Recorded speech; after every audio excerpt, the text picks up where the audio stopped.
Hello നമസ്കാരം, Tara's wonder കിച്ചണിലേക്ക് എല്ലാവർക്കും സ്വാഗതം. നമ്മളിന്നൊരു അടിപൊളി ചെമ്മീൻ ചോറിൻ്റെ റെസിപ്പിയാണ് ഞാൻ നിങ്ങളെ പരിചയപ്പെടുത്തുന്നത്. അപ്പോൾ അതിനുവേണ്ടി നമ്മൾ ചെമ്മീനെടുത്ത് ക്ലീനൊക്കെ ചെയ്ത് ഉപ്പിൽ വേവിക്കുന്നുണ്ട്. മഞ്ഞൾപ്പൊടിയും പച്ചമുളകും ഉപ്പും കൂടി ഇട്ടിട്ടാണ് ഞാനിത് വേവിക്കണത്. അപ്പോൾ അത് 1 കിലോ ചെമ്മീനുണ്ട്. നമുക്ക് അത്രയൊന്നും ആവശ്യമില്ല, അതിൻ്റെ ഒരു 1/3 ഭാഗം മതിയാകും. പിന്നെ ഇതിലേക്ക് ഞാൻ ചെറിയ ഉള്ളി, വെളുത്തുള്ളി, കറിവേപ്പില അത്ര എടുത്ത് വെച്ചിട്ടുണ്ട്. പച്ചമുളക് നമ്മൾ നേരത്തെ ഇട്ടിട്ടുണ്ട്. പിന്നെ ഒരു വലിയ തക്കാളി, 2-3 ബീൻസ്, ഒരു തണ്ട് മല്ലിയില, അത്രയും കൂടി എടുത്ത് വെച്ചിട്ടുണ്ട്. ഇപ്പോൾ നമുക്ക് ക്യാരറ്റ് അങ്ങനെയുള്ള പച്ചക്കറികളൊക്കെ ഉണ്ടെങ്കിൽ, കോളിഫ്ലവറൊക്കെ ഉണ്ടെങ്കിലും അതൊക്കെ ചേർത്ത് കൊടുക്കാം.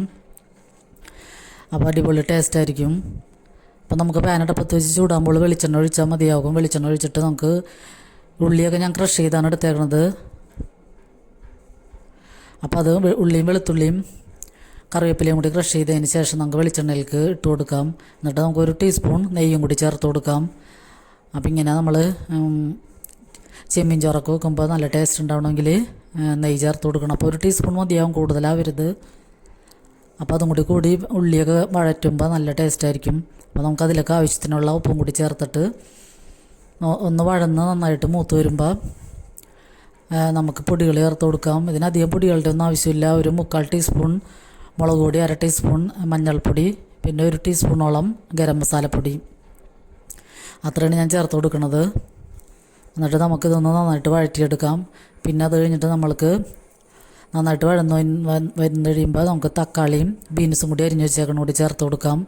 അപ്പോൾ വെജിറ്റബിൾ വേറെയൊക്കെ ഉണ്ടെങ്കിൽ അതൊക്കെ ഇടുകയാണെങ്കിൽ നല്ലതായിരിക്കും. അപ്പോൾ ഇത് പിള്ളേർക്ക് സ്കൂളിൽ ലഞ്ച് ബോക്സിൽ കൊടുത്തിടക്കാൻ പറ്റിയ അടിപൊളി റെസിപ്പിയാണ്. കറിയൊന്നും ഇല്ലാതെയും നമുക്കിത് ഇങ്ങനെ തന്നെ ചെമ്മീൻ വേവിച്ചിട്ട് ഇങ്ങനെ ചോറിട്ടിട്ട് നമുക്ക് മിക്സ് ചെയ്ത് കൊടുത്തേക്കാം. അപ്പം ഇത് ബിരിയാണി അരിയിലാണെങ്കിലും നല്ല ടേസ്റ്റ് ഉണ്ട്. അപ്പോൾ നമുക്ക് ചെമ്മീൻ ബിരിയാണിയൊക്കെ എടുക്കാം. ജീരകശാല അരി വെച്ചിട്ട് നമുക്ക് ഇങ്ങനെ ചെയ്താലും നല്ല ടേസ്റ്റ് ആയിരിക്കും. അപ്പോൾ ഇപ്പോൾ ചെമ്മീനൊക്കെ വിലക്കുറവായ കാരണം ഇങ്ങനത്തെ പല പല റെസിപ്പീസൊക്കെ ഉണ്ടാക്കി എല്ലാവരും ട്രൈ ചെയ്യുക.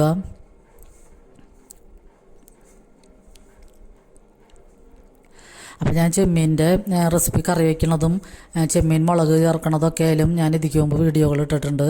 അതപ്പോൾ കാണാൻ ആഗ്രഹമുള്ളവർ ഒന്ന് കണ്ട് സപ്പോർട്ട് ചെയ്യുക. പിന്നെ നമുക്ക് തക്കാളിയൊക്കെ വഴന്നു വന്നതിന് ശേഷം നമുക്ക് ആ ചെമ്മീനിൽ എടുത്തിട്ട് ആവശ്യമുള്ള ചെമ്മീൻ എടുത്തിട്ട് അതും കൂടി ചേർത്ത് കൊടുക്കാം. പിന്നെ നമുക്ക് ആവശ്യത്തിന് ഉപ്പൊക്കെ ഇതിൻ്റെ ഇടയ്ക്ക് നമ്മൾ ചേർത്ത് കൊടുക്കണം.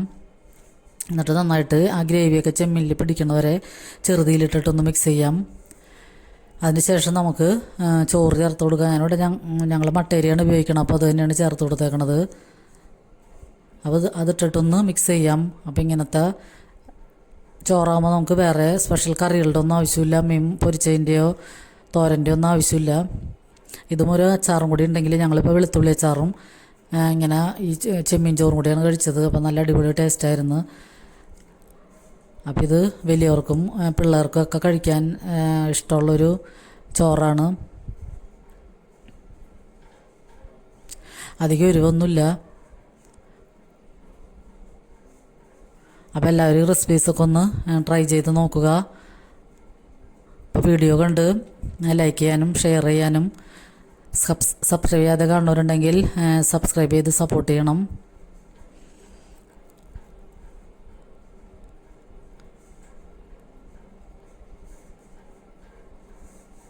അപ്പോൾ നമ്മുടെ ലഞ്ച് റെസിപ്പി ചെമ്മീൻ ചോറ് ഇവിടെ റെഡിയാണ്.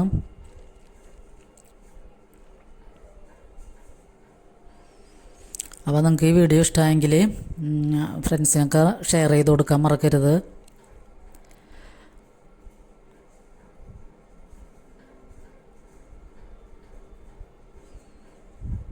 അപ്പോൾ ഞാൻ ഇതിൻ്റെ ചെമ്മീൻ ചോറിൻ്റെ ഷോർട്സും ഇട്ടിട്ടുണ്ട്. അപ്പോൾ എല്ലാവരും അത് കണ്ട് സപ്പോർട്ട് ചെയ്യുക. അപ്പോൾ എല്ലാവർക്കും ഒരുപാട്